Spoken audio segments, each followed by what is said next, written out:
Hey my dear student, today in this video we are going to discuss transformation, especially for assertive sentence to interrogative. In our previous video, we have already discussed transformation, especially for affirmative to negative, assertive to exclamatory, and today in this video we are going to discuss transformation, especially for assertive sentence to interrogative sentence. Okay. Number one, if in our assertive sentence there is everyone, everybody, all, যদি আমাদের assertive সেন্টেন্সে everyone everybody all থাকে তাহলে interrogative করতে হলে আমাদের যে নিয়মটা আসবে who plus negative information, who plus negative information, এবং শেষে অবশ্যই জিজ্ঞাসাবাদক চিহ্ন দিতে হবে অতিরিক্ত অংশ বসানোর পরে। Let's have a look of an example. Everybody hates a liar. সুতরাং আমাদের এভরিবডি থাকার কারণে এটাকে যদি আমরা ইন্টারোগেটিভ সেন্টেন্স রূপান্তর করি, প্রথমে আমাদের বসাতে হবে হু, তারপরে দেখো কি আছে negative information. Actually everybody hates a liar, এটা কোন টেন্সে আছে সেটা দেখতে হবে। হেটস, দেখো আমরা জানি সাবজেক্ট যদি থার্ড পারসন সিঙ্গুলার নাম্বার হয়, ভার্বের সাথে এস বেস যোগ হয় কোন টেন্সে? প্রেজেন্ট ইনডিফাইনাইট টেন্সে। হ্যাঁ, প্রেজেন্ট ইনডিফাইনাইট টেন্সের নেগেটিভ হচ্ছে ডু নট বা ডাজ নট।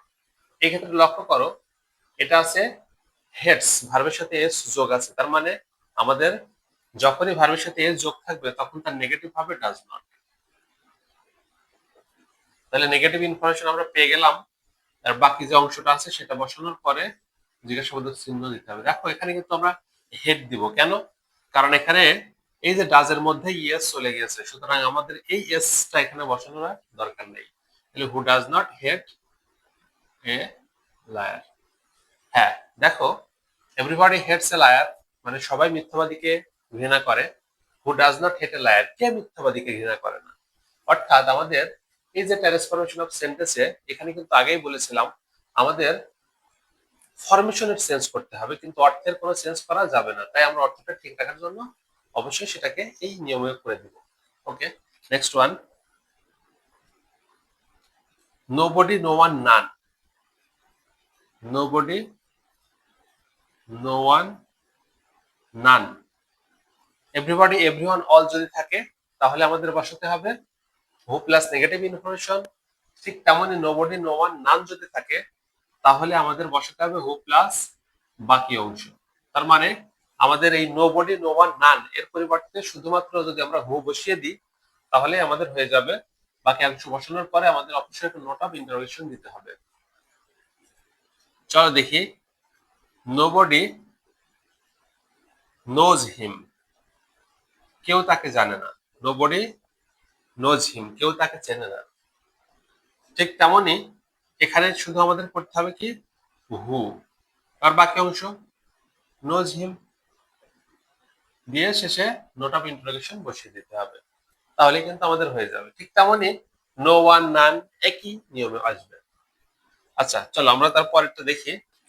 সাধারণত অ্যাসার্টিভে যদি থাকে নেভার, তাহলে তাকে ইন্টারোগেটিভ করতে হলে কি করতে হবে? আগে সাহায্যকারী ভার্ব বসাতে হবে, তারপরে সাবজেক্ট বসাতে হবে, তারপরে ওই যে নেভার, নেভারের পরিবর্তে এভার। এবার মূল ভার্ব যদি থাকে মূল ভার্ব, না হলে বাকি অংশ। মূল ভার্ব থেকে বাকি অংশ যা থাকবে বসিয়ে দিয়ে শেষে নোট অফ ইন্ট্রোডাকশন দিলেই হয়ে গেল।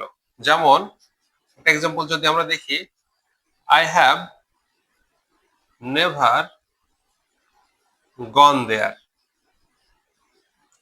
এই সেন্টেন্সটাকে যদি আমরা ইন্টারোগেটিভ করি তাহলে প্রথমে কি হবে? হ্যাভ, তারপরে সাবজেক্ট আই, এই নেভারের পরিবর্তে এভার, এবার বাকি অংশ গন দেয়ার। আই হ্যাভ নেভার গন দেয়ার, এর ইন্টারোগেটিভ কি হবে? হ্যাভ আই এভার গন দেয়ার। ওকে, চলো আরেকটা দেখি। এখন যদি নাথিং থাকে, অ্যাসার্টিভ সেন্টেন্সে যদি নাথিং থাকে, তাহলে ইন্টারোগেটিভে কি হবে? আগে সাহায্যকারী ভার্ব বসবে, আগের নিয়মটার মতোই। আগে সাহায্যকারী ভার্ব বসবে, তারপরে সাবজেক্ট বসবে। এবার ওই যে নাথিং, নাথিং এর পরে পরিবর্তে আমরা বসাবো এনিথিং। এবার বাকি অংশ বসাই, যদি আমরা ঠিকঠাক বসিয়ে দিই এবং শেষে নোট অফ ইন্টারোগেশন বসিয়ে দিই, তাহলে কিন্তু আমাদের হয়ে যাবে। চলো এক্সাম্পল দেখি। I have nothing to say। এটাকে যদি আমরা ইন্টারোগেটিভ করি তাহলে কি হবে? Have I anything to say? I have nothing to say, আমার কিছুই বলার নেই। Have I anything to say? চলো আমরা পরবর্তী নিয়ম নিয়ে আলোচনা করি।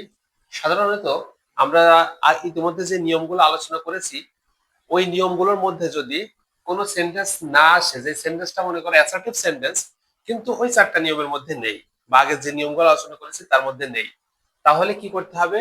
দেখতে হবে ওই অ্যাসার্টিভ সেন্টেন্সটি অ্যাফার্মেটিভে আছে কিনা। যদি অ্যাফার্মেটিভে থাকে ওই অ্যাসার্টিভ সেন্টেন্স, তাহলে কি করতে হবে? দেখো, সাধারণভাবে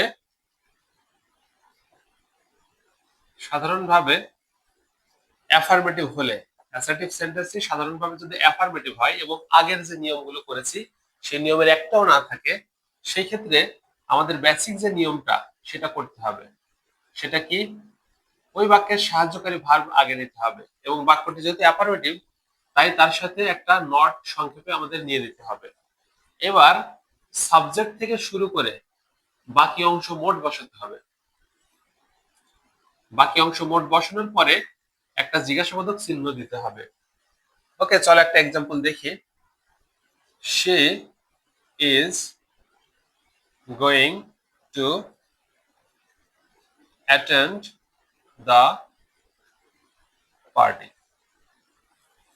দেখো, আগের যে নিয়মগুলো করেছি, everybody, everyone, all, nobody, no one, none, বা নেভার, এভার বা নাথিং, কোনো কিছুই নিয়মের মধ্যে কিন্তু নেই, এই সেন্টেন্সটার মধ্যে নেই। সুতরাং এই সেন্টেন্সটাকে যদি আমাদের ইন্টারোগেটিভ করতে বলে, দেখবো যে এই সেন্টেন্সের নেগেটিভ কিনা। যদি নেগেটিভ হয় তাহলে আলাদা নিয়ম, কিন্তু এই সেন্টেন্স যদি অ্যাফার্মেটিভ হয় তাহলে এই নিয়মটাতে আমাদের সমাধান করতে হবে। চলো দেখি।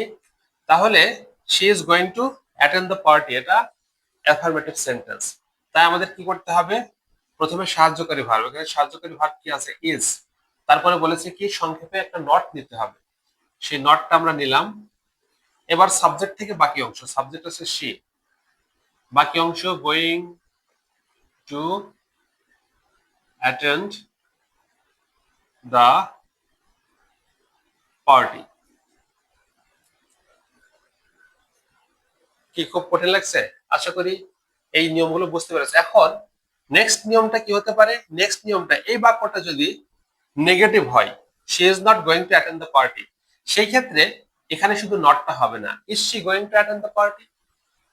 তার মানে এই বাক্যটা যদি অ্যাফার্মেটিভ হয় তাহলে আমাদের একটা নট যেটা সংক্ষেপে বসাতে হবে সাহায্যকারী ভার্বের পরে, আর বাক্যটি যদি নেগেটিভ হয় তাহলে নটটা বসানো লাগবে না।